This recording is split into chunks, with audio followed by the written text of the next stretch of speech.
Semoga kalian sehat selalu dan jangan lupa menjaga kesehatan serta tetap semangat dalam belajar.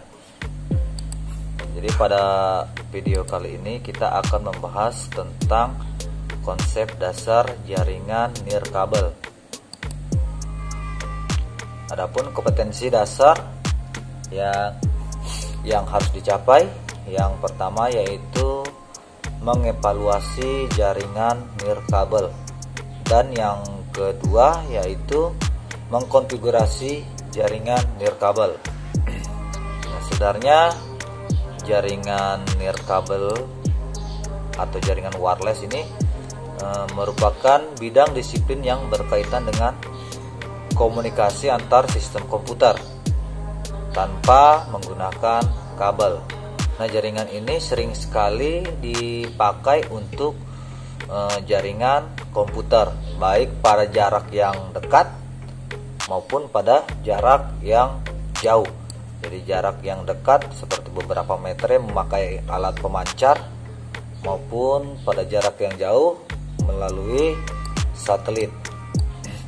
Jadi prinsip dasar sebuah jaringan nirkabel ini sebenarnya sama dengan jaringan yang menggunakan kartu jaringan atau Ethernet card, atau jaringan yang menggunakan kabel.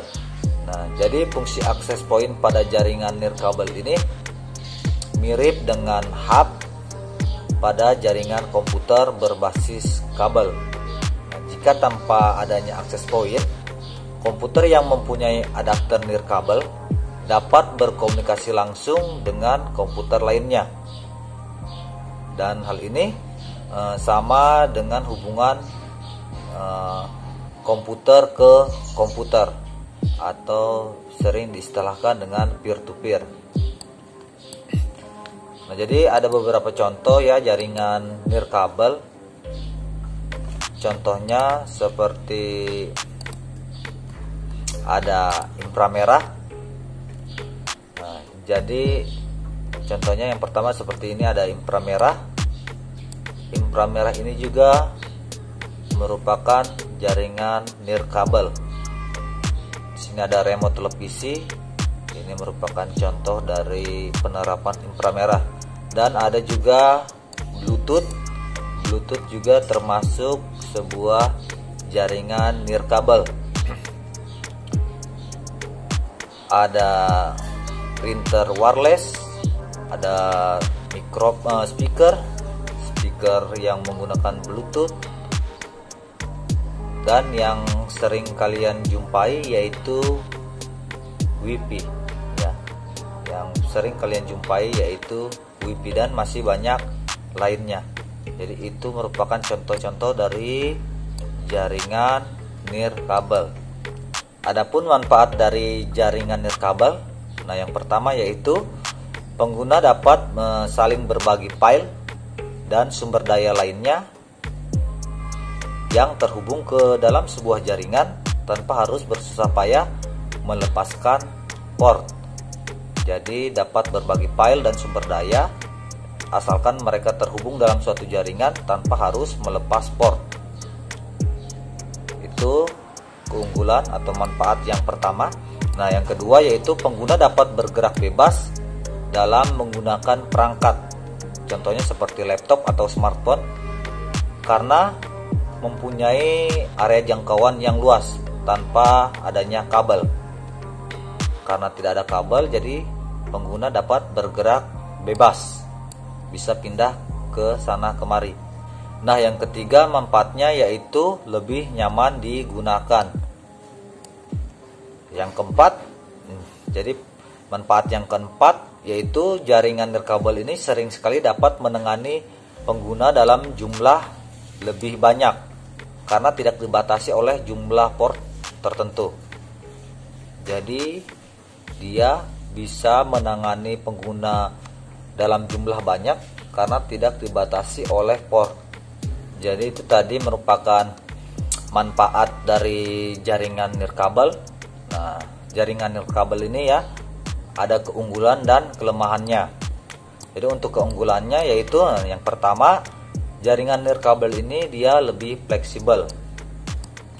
Nah, jaringan nirkabel ini memungkinkan kita membangun sebuah jaringan komputer pada tempat yang tidak mungkin atau sulit dijangkau oleh kabel, seperti di kota-kota besar. Ya, jadi seperti di kota-kota besar, infrastruktur untuk tempat kabel sudah sangat sulit dan tidak mempunyai tempat yang cukup memadai, sehingga penggunaan jaringan nirkabel menjadi salah satu alternatif solusi yang tepat. Jadi itu dia lebih fleksibel untuk jaringan nirkabel. Nah, keunggulan yang kedua, dia meningkatkan produktivitas. Jaringan nirkabel ini meningkatkan produktivitas. Jadi jaringan nirkabel ini menjadikan banyak unsur dari berbagai wilayah bisa merespon agar lebih cepat. Nah, seperti dalam sebuah perusahaan, ketika karyawan dapat mengakses informasi di lokasi manapun, mereka dapat dengan cepat merespon kebutuhan atau keluhan dari pelanggan-pelanggan, sehingga pengambilan keputusan dapat dilaksanakan segera mungkin. Seperti itu. Jadi dia meningkatkan produktivitas. Keunggulan yang ketiga yaitu tingkat mobilitas tinggi. Jadi seorang pengguna yang berada di lokasi mana saja, di kantor ataupun di ruang publik, ya, di kantor maupun di ruang publik, selalu dapat tersambung ke internet, sehingga komunikasi serta proses mendapatkan data atau informasi bisa dilakukan dengan cepat. Jadi bedanya dengan jaringan berkabel, apabila kita di luar ruangan yang tidak terhubung menggunakan kabel, maka kita tidak bisa mengakses informasi ke internet. Nah, sementara untuk hotspot atau ruang publik, ya, walaupun kita berada di luar ruangan, kita masih bisa mengakses internet. Jadi itu dia meningkatkan mobilitas tinggi. Jadi tingkat mobilitasnya tinggi. Yang keempat yaitu proses instalasinya mudah dan cepat. Nah, berbeda ketika menggunakan jaringan berbasis kabel. Tiap komputer yang akan terhubung ke jaringan LAN, jadi tiap komputer yang akan terhubung ke jaringan LAN perlu menarik kabel satu persatu ke hub. Jadi itu bedanya, ya. Berbeda dengan menggunakan jaringan berbasis kabel, yang mana tiap komputer yang akan terhubung ke jaringan LAN itu harus ditarikan kabel satu persatu ke hub. Nah, pemasangan jaringan nirkabel ini masih tergolong mudah dan cepat, tanpa harus kita menarik kabel melalui dinding.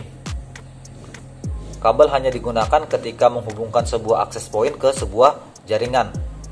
Sebuah jaringan seperti hub atau repeater atau router. Nah, sementara koneksi ke komputer klien dilakukan melalui via gelombang radio dengan medium udara. Jadi dia merambat melalui udara untuk menghubungkan jaringannya. Jadi itu, ya, bedanya.